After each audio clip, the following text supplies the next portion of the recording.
मनोज जरांगे पाटील आणि देवेंद्र फडणवीस यांच्यामध्ये जुंपल्याचं दिसतंय।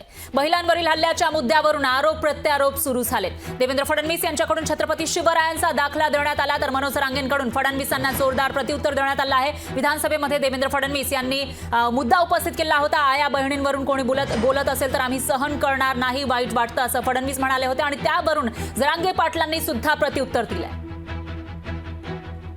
मनोज जरांगे पाटील माझ्या विरुद्ध बोलले, त्यानंतर मराठा समाज माझ्या पाठीशी उभा राहिला, त्यांच्या पाठीशी नाही उभा राहिला। दुःख या गोष्टीचं आहे की अशा प्रकारे कोणी कोणाची आई बहीण काढेल। म्हणजे आपण छत्रपती शिवाजी महाराजांचं नाव सांगतो,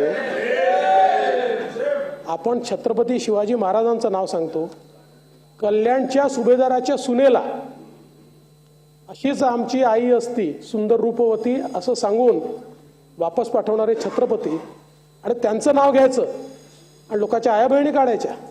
आज किती वाईट वाटलं, माझ्या आया बहिणीच्या मुंडक्यावर पाय दिले, वरून मारलं, 20-20 पोलीस हाणत होता एक महिलेला, उचलून आपटिता का रे तुम्ही, इटाने हाणता डोक्यात त्यांच्या।